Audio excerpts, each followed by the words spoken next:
Morning, everybody. Welcome to Turnaround Tuesday. Today, Shay, I think is what, the 13th? Today's the 13th. Welcome. I'm getting my computer up and running now, so I can see everybody who's watching. Good morning, Brett. I see Shay, you're on board. Morning, Ben. Morning, Mitchell. Anyway, thank you all for joining us this morning, and I know a lot of people watch this throughout the week. So. We were actually going to do Turnaround Tuesdays for 8 weeks, and we got such great feedback, and we've had anywhere between 2,000 to 4,000 people a week kind of watching us. So we thought we'll continue to Turnaround Tuesdays throughout the campaign. We have 3 more months to go for Election Day, so we're real excited about that. And every week we might come up with different topics, or sometimes we might, just like today, open it up to multiple questions. But before we start, I want to really thank our delegates. I want to thank the supporters around the state. If you didn't see the press, if you haven't seen our Facebook page, we're one of 2 candidates that got on the ballot. So we're officially on the ballot, which was our game plan for the last 6-8 weeks, going through the 33 county conventions. And I'm proud of my staff, and I'm proud of our team, and I'm proud of our delegates and our supporters out there. Thank you all so much for getting us on the ballot. Look, I was told on January 10th that our opponent was in cahoots with some folks in the party, and that there was going to be some shenanigans being played throughout the process, and we saw it. If you didn't see it in the paper last week, there were many people that came forward. We challenged some of the wards, we challenged some of the counties. The party even admitted, Ellenberg and the party even admitted there was wrongdoing by one of our opponents. But the punishment for them was going to be, we got to train them better. So anyway, even at that uphill battle within the establishment, even that uphill battle at the convention, I want to thank all our supporters for coming out, fighting to get our delegates elected, get our delegates within a system that's an uphill battle for non-established people, and get us on the ballot. So thank you very much. So it's a 2-horse race now. It's the establishment, the status quo, versus our proposal of major change. So if you haven't seen our Jackie's wonderful speech, which was very moving for me and the boys. So thank you, Jackie, for being there for us and having a vision to help us turn our state around. Go online, take a look at it, and take a look at what we've done. But I want to thank you all very much for getting us on this. And now we have 3 months to win this thing. We are in striking distance of a 20-year career politician who's helped us drive this state to 50th. And that's our plan, is to turn New Mexico around. The status quo is not working. Our campaign is about investing in New Mexico, turning our state around, and turning New Mexico around for you. So thank you very much. The next 3 months is going to be very hard. So any volunteers, anybody that wants to help us around the state, we need your assistance, we need your help. Facebook us, reach out to the campaign. We have great offices in the north. We'll be in Santa Fe, Taos, Las Vegas, Farmington. Obviously here in Albuquerque, we have a South Valley office now. We've opened up our Las Cruces office, and we'll be expanding more and more offices throughout the state. So we need your help. We need your leadership to turn the state around. So let's get right into it. I have a sheet right here that has many different questions. But the first question, and actually they're kind of tied together, so I'm gonna lump them together. Carlos from Santa Fe and Jessica from Albuquerque, over the last 8 weeks, has asked 2 questions. Where does the $23 billion come from that we're talking about? And how will we invest the $23 billion without legislative approval? So it's kind of a question I'll take together. Number one, the $23 billion, and I think until our campaign, no one really even knew about the $23 billion. These funds are permanent funds, they're investment funds. They were actually put together back in the 50s and 60s, and really more in the late 60s, early 70s. They come from royalties from our mining and oil and gas and that industry. Throughout the years, we've been putting money aside within these funds to use them down the road. You might hear them be called the rainy day funds. Now, I make jokes about it, or we have said it in our announcements on purpose, or our commercials on purpose, called rainy day funds. I don't call them that. Our legislators call them that. I don't call them that. Our political leaders are calling them that. And so they're investment funds for the future of our state, for future generations. And I'll be honest with you, the State Investment Council manages it. The governor sits on the board. The governor also appoints 3 other positions on the board. And then the secretary, the treasurer, and the land commissioner sits on the board. And then the legislators, Republican and Democrat, appoint 4 additional people on the board. So saying that, they're the ones that take our $23 billion that they've invested, and they invest it for us, and they grow those funds. $1 billion of interest every year, on average, $900 to $1 billion, comes out of those funds, and we put those funds into our educational budget. So that $1 billion goes into that $6.3 billion budget. So we've talked about the budget before. So the budget is $1 billion from these funds, taxes, and oil and gas. Those are really our 3 revenue streams. So that's where Carlos, that's where the $3 billion, the $23 billion comes from. And 8 years ago, there were $14 billion.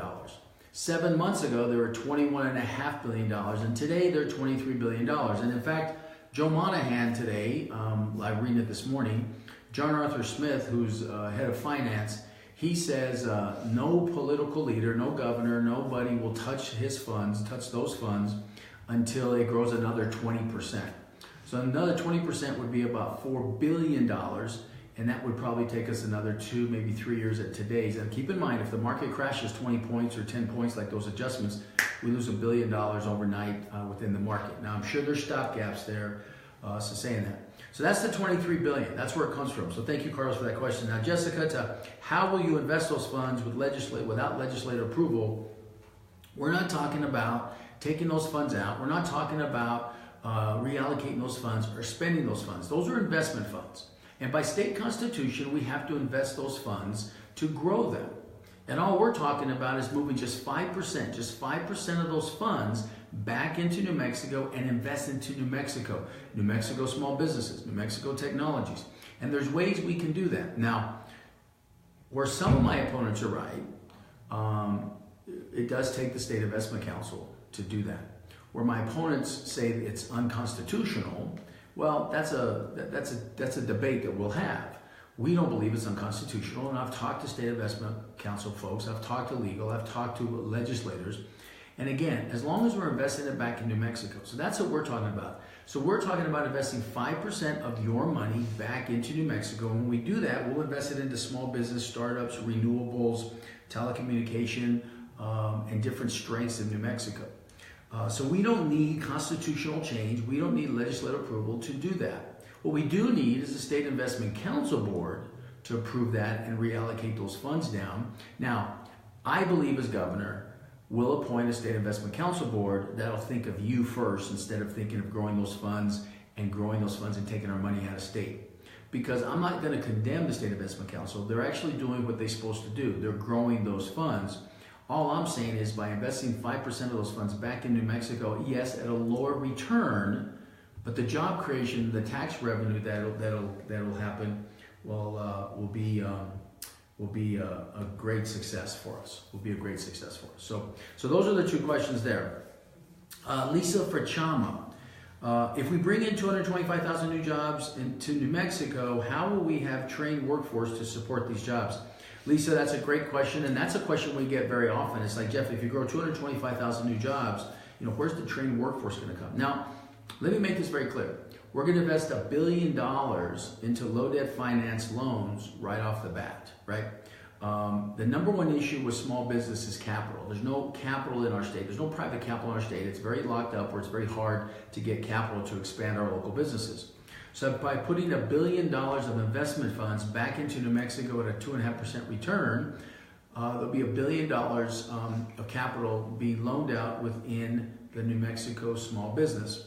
So doing that, we think the small business jobs will grow. So we believe we've lost 146,000 jobs, Lisa. So we believe that there's already a trained workforce or a workforce out there for those type of small business jobs that will move. Now, at the same time, when you look at trade skills, we know there's about 41,000 jobs in trade skills the last couple of years that we've subcontracted out of state. So we know we can train New Mexicans for those jobs. Now that's going to take a few years. You are correct. That's going to take 2 to 4 years to train that. Now we've talked to the unions and we've talked to our apprentice programs, and our goal is to roll those apprentice programs into our community colleges that some are already doing, or back into our high schools. When I was in school, you could do trade skills learning and come out of high school with paid jobs. Folks, these trade skills jobs pay $60,000 to $70,000 a year. Those are very good paying jobs. So we believe in that. Also, Lisa, we're looking at coding programs and we're looking at other programs. Now, there are state funds, LEDA funds and TIP funds, they're called. There are funds out there that, and we allocate between 35 and maybe 35 to, depending on the program, 35 to $125 million a year in trade skill programs to help train up to 6 months employees for these business growth. So there are already programs out there. The problem with those programs is 80 to 90% of those programs go to out-of-state companies to move companies here and train people here, but most of the times what we're doing is we're training out-of-state people. So I'm not against those programs, Lisa, but what we want to do is create those opportunities for local businesses also. Now, I'm not saying local businesses haven't capitalized on it, but only a very small percentage. So yes, Lisa, you are correct. We do have to invest into job training specifically in certain areas.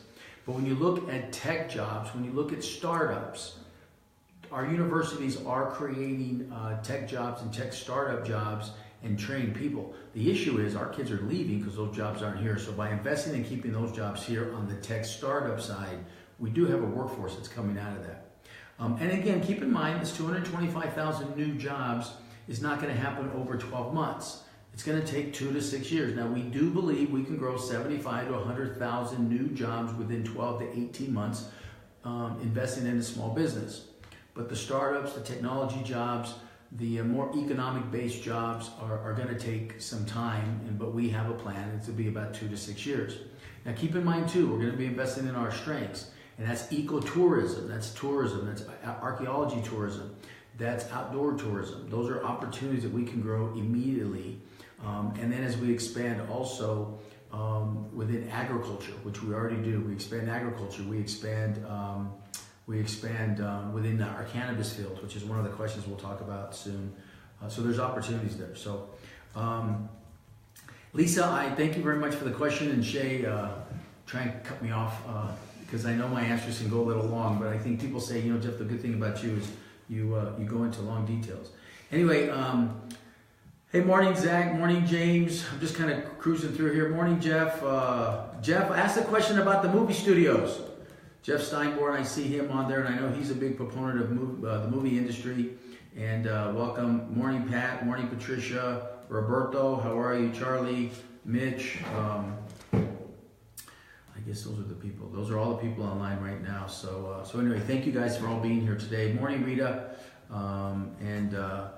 But anyway, so thank you guys all for being here. Okay, so those are the top questions right here. You know, I saw Jeff Steinborn on here. So Jeff, I know we've talked about the movie studio. So you know what? I know one of the questions is about film and television. Where is it? Anyway, there was a question in here, Shay, and I think I've lost it somewhere. Anyway, there was a question earlier, and I had it here somewhere, but there was a question earlier about, oh, here it is. Oh my God, it's at the very bottom. Antoinette asked from Santa Fe, and actually, she didn't email me. I ran into her at the convention, and she had seen that we announced a few weeks ago about our International Film School. So let's talk about the film industry right now. So she asked about the International Film School. How is it going to be funded? What kind of revenue is going to be generated? She actually asked a lot of business questions, which was really good. But let me just summarize real quick.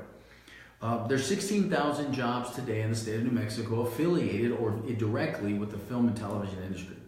Now, Governor Martinez 8 years ago ran against the film industry and ran against how Bill Richardson take care of Hollywood elite, and so literally penalized the film industry and cut it from about a $900 million industry down to about a $200 million industry. Now, she's realized she's cost us thousands and thousands of jobs and economic growth. So she has relaxed a little bit, and they are deferring some of the cap. So it's come back, and the last reports I looked at, it's now back up to about $500 million industry. Now, as your governor, my goal is how do we triple the size and get it to a $1.5 billion industry? Now, there's two ways to do that. One, we have to eliminate the cap. Now, people say we have this cap of $30 million, and the cap. The problem with the cap is, folks, for every dollar the film industry spends in the state of New Mexico, research shows that we get about 43 cents back within our industry. So saying that, that's going to be a big plus for us. At the same time, when you look at the cap, most productions, not all, but most production usually shuts down here by August, sometimes September, because we've reached that cap, and the cap basically, then production leaves to New Orleans, production leaves to Georgia. So our proposal is, let's take the cap off, let's be business people, and let's be smart about it. But keep in mind, for every dollar the film studio spend, we make 43 cents of that back into the state. So, Anjanette, so the goal here is, one of the issues I see is 72% of the people that work in the film industry are local residents. So they're not coming in with the film studio. So that's good. I'm happy about that. The issue I have with that is when you look at 50-60% of that 72%, they are transplants that have moved here, and I'm not complaining about that. That's great. They're taxpayers, they're New Mexicans, they're part of our community. My goal though is how do we get 200 to 300 New Mexico kids every 2 to 4 years that want to be in our film industry? So by developing an international film school here in New Mexico and train New Mexican kids, up to 300, maybe 400 kids in our film school within this trade. Now, the reason I call it international film schools, I want to attract not only kids from around the region, around the country, but also in Mexico, South America, and internationally, because the film studios are actually looking for the next storytellers, specifically within the Hispanic, Native American, and African American communities. And I want New Mexico to be the pipeline for that. So we feel it's going to cost us about $35 million. Now, as a state, I think we should invest about $10 million into this international film school. I have talked to 5 studios. Keep in mind, I'm a former media executive, so I know a lot of these film industries. I have talked to these film industries. 5 of them have already talked to us. If we sat down, they would probably commit about $5 million each to this project. So that's $35 million that we can start our international film school. Now, once we get the 12 to 1,500 students in here, and the employees, and the film school, and the production, everything else, just within the film school, we're estimating $17 million of tax revenue between local communities, county communities, and our state, $17 million a year in tax revenue. Now, I know I'm going to throw a lot of numbers out, so I apologize, but I'm kind of a numbers guy. So that's that simple. $35 million investment to start an international film school, 1,500 students from around the world. The goal is 300 to 400 New Mexico students, specifically minority kids, and training them below the line. And then we want to create a funding program with that $1 billion investment. We want to create a funding program for above the line, so then we can have New Mexico film producers making films. And yes, as your governor, on that back end of the New Mexico production, there's no reason that the state of New Mexico and our film industry should not be asking for 8 to 12, 15%, or points are called, on the back end of those films. That's a very traditional thing to do in the film industry in LA. So there's no reason the state of New Mexico shouldn't ask for points or a percentage of the gross receipts on the back end. So if your $1 million movie, and by the way, I'll be very frank, most of the movies are not going to make a lot of money, but that $1 million movie all of a sudden make $100 million, and we got 10% of that back end. All of a sudden the state's making $10 million on those gross receipts.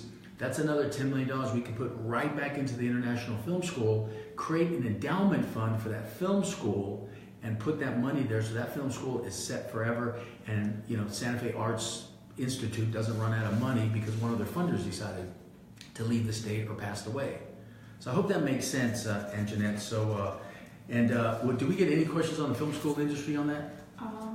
Yes. Somebody asked, why didn't the College of Santa Fe Film and Arts School work? That's a good question. Why didn't it work? It actually was working. They ran out of funding. And I'm going to probably, I don't want to quote different people, but one of the funders, and then Robert Redford was one of the funders, to my understanding.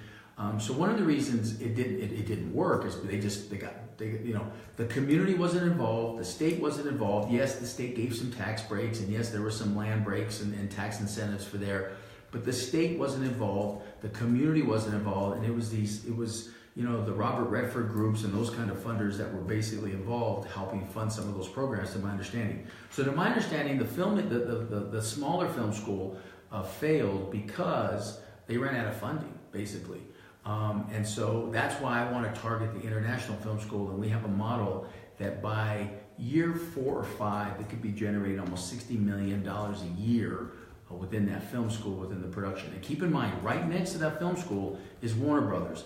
My goal is to get Sony, Disney, Paramount, multiple studios there. And guys, they'll come and work now and create more jobs and create a pipeline there. And then Jeff, I know if Jeff's still on, Las Cruces wants to create a production facility down there. In fact, they already have a facility down there. It's the old Coca-Cola building. I've toured it. I think it's a great opportunity. My concern is expanding the film industry to other parts of the state right now. Is if we don't raise the cap, if we don't grow this industry, then what we're doing is we're moving productions around, and we're sharing money around. We're not growing the industry. And that's one of the biggest issues I have in the state, is we continue moving things around, but we don't grow the industry. So we'll fix that. So, and Jeanette, thank you so much. And I know, Jeff, you didn't ask the question, but I saw you on there, and I know that you're a big proponent of that down in Las Cruces. One last thing is digital editing and even mostly post-production. Post-production is an opportunity that we can get into. 8-10 years ago, post-production probably wouldn't have left the state of California.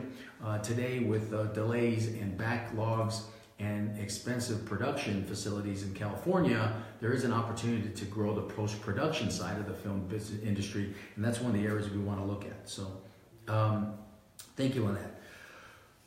Dan from Las Cruces, we're going to stay down south for now. Dan from Las Cruces, how will you help keep small businesses alive when it comes to gross receipts tax? Great question, Dan. First of all, let's talk about small business real quick.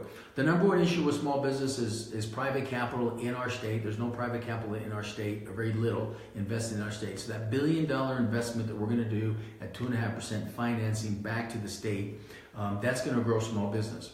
And we have talked about it, and I've actually talked to some of our Democratic leadership, and actually Republican leadership too, and they like this idea. Now, Dan, the problem with gross receipts tax is you just can't cut it off, because I have been told it generates, it's about 30-40% of our, well actually it's about 55% of our tax revenue for our state. Small business, now here's one of the issues I want to solve. Small business pays mostly 85% of the corporate tax in our state, and it's really penalizing small business. So what I'd like to do is, as we move away, what I'd like to do is, I think we should eliminate corporate tax, because the medium to bigger companies in our state, or out-of-state companies, aren't paying that anyway. If you have a good attorney, you've heard me say this, if you have a good lobbyist, you usually get those exemptions. We have 308 exemptions, Dan, in our tax plan. So my proposal is, let's eliminate the tax breaks for everybody. Let's eliminate the corporate tax, which is about 6%, but it's only 3% of our tax revenue. And the big guys don't pay it anyway. It's 85% paid by small business. So if we eliminated that 6% tax for small business, that gives them a 6% tax break.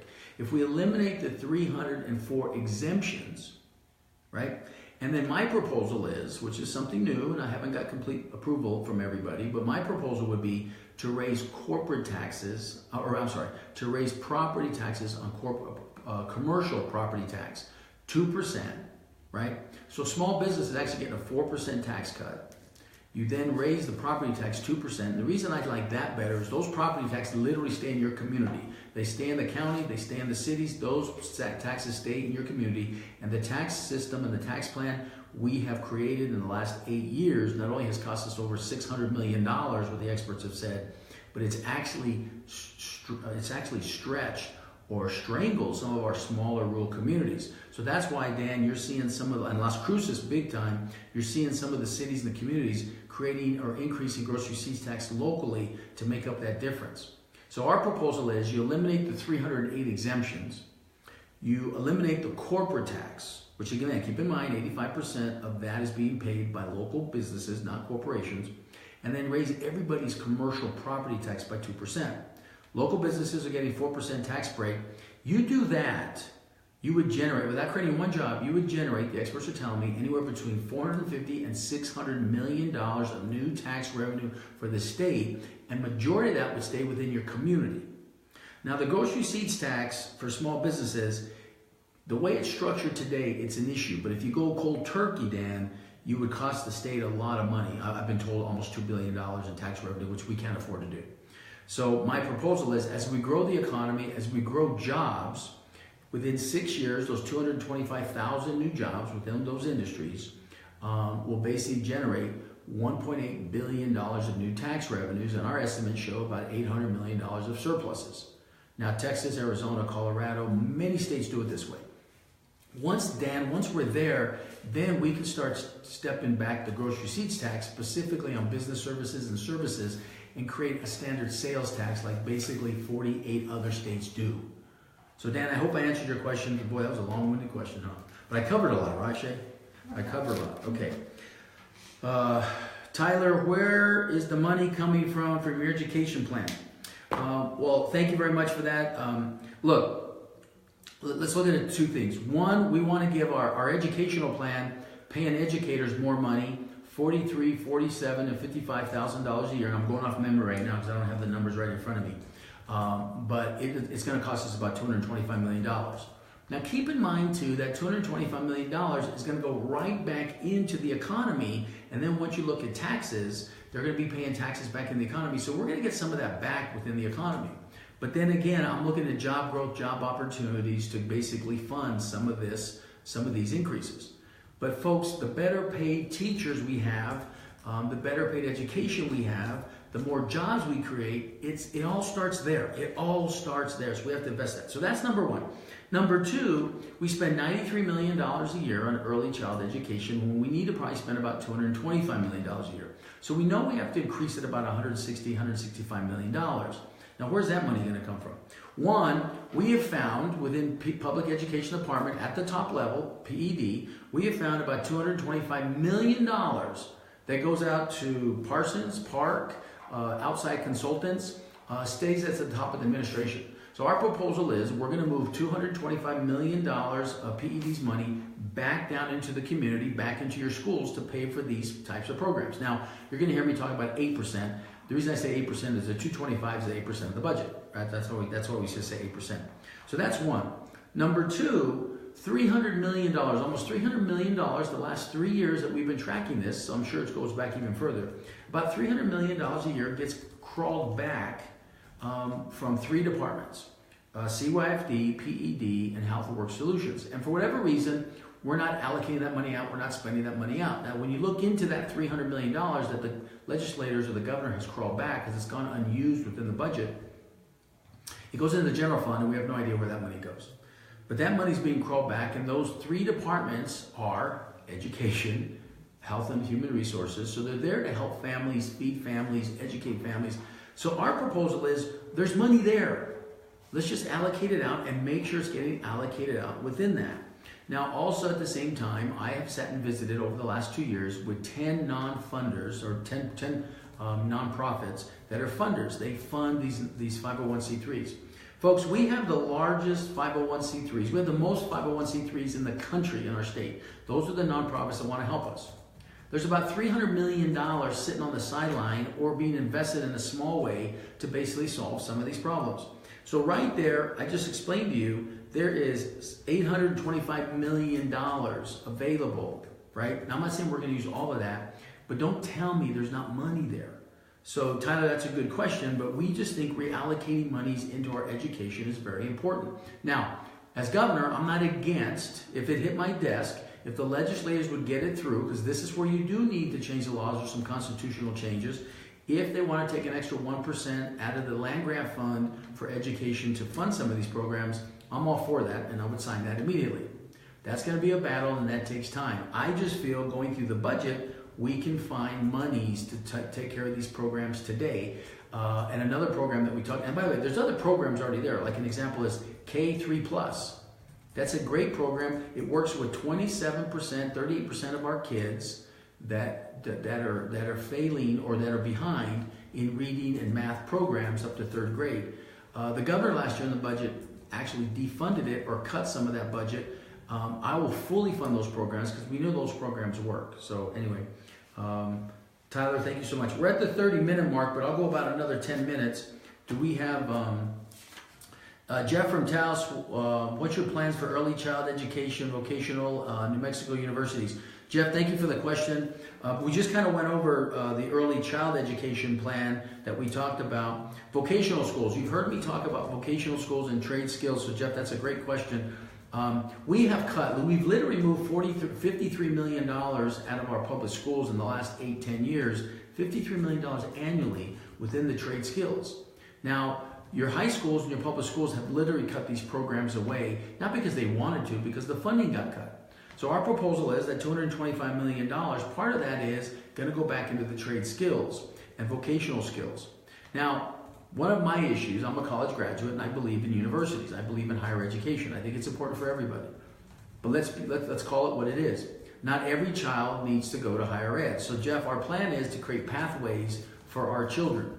So like we talked about earlier, 41,000 jobs in trade skills today, we subcontract the last 2 years out of state. My proposal is let's start training New Mexicans for those jobs. I sit on 2 advisory boards at the University of New Mexico. What I've learned in the last few years is 44% of that freshman class drops out by the time they're sophomores. Only 21% of that freshman class graduates. So my question always is, what's happening to the other 4, 5, 6, 8,000 kids that are dropping out? And so they don't see any pathways. And then we have trade skill opportunities that we literally subcontract out of state because we stopped training our kids. So those are things. Those are the plans. So Jeff, when we're talking about it, those are the plans. And the New Mexico universities, I do think we need to streamline some of it. We have created so many branch offices, branch campuses that we spend over $250 million a year on third-party branch offices and campuses. And so I don't think, as governor, I don't think we need to use all of those. And I think we can save that money and put it back into higher ed. Now, at the same time, let's look at our research universities. And I'm just going to give you 2 examples, Jeff. Biotechnology. The University of New Mexico is now one of the top biotechnology research institutions in the country. We have created over 400 patents at the university there. 50 are being commercialized, 42 left the state, 8 are still here, and those are last year's numbers. I'm sure there's some more people that are staying. And then you look down at New Mexico State, our agricultural university, research university. So just 2 little things. If we invested into biotechnology, into dry labs, into infrastructure, into training, and kept those jobs there, and those companies, the royalties come back to those universities, and that will help fund those universities besides creating jobs and technology jobs and tax revenue for our state. Agriculturally, we know what New Mexico State does. So think about the hemp or think about the cannabis research we could do at the University of New Mexico. I always make a joke about this, Jeff. If New Mexico State Aggies can create 36 different types of green chilies, think about the medical benefits and research that they could do within cannabis and hemp and opportunities there. So we just have to look at our strengths and our opportunities. So I hope I answered your question, Jeff. Thank you so much. We're at the 33-minute mark. I'm going to take one more question. And one of the questions has always been, Jeff, out of your 225,000 new jobs, what's the breakout? Where's it going to come? Now, 8 weeks ago, if you want to go back 8 weeks ago, we actually broke it out for you. But I'm going to just summarize it very quickly, and it's going to be a bunch of numbers. And it's going to take 12 months to 6 years. Absolutely. We didn't lose 146,000 jobs overnight. It took us literally 10 years to lose those jobs. It's going to take us 6 years. We estimate six years to grow 225,000 new jobs. But by investing into small business and giving capital to small business, we believe within 12 to 24 months, we can grow small business job opportunities 75 to 125,000 new jobs. Now, we're using the 75,000 number in our 225,000. Let me give you an example. If every business in New Mexico, which is on average, when businesses need to expand, they borrow about $100,000. If every business in New Mexico borrowed $100,000 against our billion and paid it back at 2.5%, everybody tells me, well, they'd hire at least one person. Chances are they'll hire more, but they'd hire at least one person. There's 152,000 small businesses in the state of New Mexico that employ over 450,000 New Mexicans. So if only half of them got that capital to expand their business and grew their business, you're talking about 75,000 jobs like that, right? So that's part of it. The startups, the biotechnologies, cybersecurity, photonics, the biotechnology and technology tech transfers out of Los Alamos, New Mexico Tech, New Mexico State Arrowhead, and STC and UNM, and even Eastern. The tech transfers and startups we're doing that every day here, but 80% of them leave our state for capital. Once we start investing in that, over a 6-year period, we think 34,000 jobs will come from there. Renewables and energies, 30,000 jobs there, because we're going to invest with private and public partnerships, renewable energies, that's 30,000 jobs. Telemedicine and medicine jobs, 10,000 jobs. Education and teachers, as we pay our educators and we expand and invest back into education, that's another 10,000 jobs. Ecotourism, as we invest into our tourism, and ecotourism, 10,000 or 20,000 jobs. And by the way, Colorado has exploded in this industry because of, one, of cannabis, but number two, because of their ecotourism marketing. And then we talked about cannabis, hemp, and agricultural growth, 32,000 jobs, and then television and film and the film school, another 12,000 jobs. That's 225,000 jobs up to 270,000 jobs that we feel we could do in a quick second. There was one more question that I do want to answer, and it was about cannabis. And then we'll go, because it's 35 minutes, or are there any more questions? Or are we losing people? Okay, last question, because I see we actually have more people. Hey, Gary, good morning. Anyway, the last question was, yes, we're the only campaign, or we are the first campaign, there's 2 of us that have said we would legalize and expand cannabis. Now, in 1978, you've heard me say this before, my father actually signed the Medical Cannabis Research Act, Medical Marijuana Research Act into law in 1978. 1980, I actually used medical marijuana to get me through chemotherapy. So I know the medical benefits, and I use CBD oil from hemp on my lower back from high impact sports that has kind of hurt my back a little bit. So we know the medical benefits of it. So yes, we would expand for adult usage, we would expand the medical cannabis side of that. But one of the questions that came up, and I think I was on a cannabis forum, and I think I confused the situation. I'll take blame on that. I confused the situation. In today's medical cannabis world, we do allow, they're called PPLs, personal productive licenses or personal property licenses. But if you have a medical card and you want to grow your own medical cannabis for your own personal use, the state allows you to have 16 plants, I think it is, 16 plants. Because there's 3 stages of medical cannabis. There's the growing stage, the harvesting, the flowering stage, and the harvesting stage. So we agree with that. I'm okay with that. So on the medical side, we would keep and keep law on the PPL licenses and up to 16 plants. I think the confusion I left with everybody is some people thought I said I would cut it down to 3 plants. What I was talking about at that time, and I'm just following Colorado's model and talking to other states, as we move into adult use and legalization, I would only allow up to 3 plants for personal use on adult legalization. And Colorado does the same thing. So that's one thing that we would look at, and so I want to clarify. On the medical side, I would still go with the 16 plants. On the when we legalize it, I would go to a 3-plant process for personal use. Now, let's not BS anybody. Colorado tells me if you have a license to grow 3 plants, they're assuming you're growing 80. I'll be frank with you, they told me that. They're assuming you're growing 80. And they don't want a black market, and they don't want to curb that. So that's why they keep it at a 3-plant. And that's why when they find out that you don't have a license and you're selling it illegally, they buckle down on you, and we'll do the same here. So I hope I answered that. One of the last questions is, and you've heard me talk about it in the past, and one of Peter D has talked about it in the past, a state bank. Yes, we favor a state bank, and specifically as we expand within the cannabis industry, we think a state bank would be smart. One of our biggest issues in our state, when I was a kid growing up, we had in-state banking.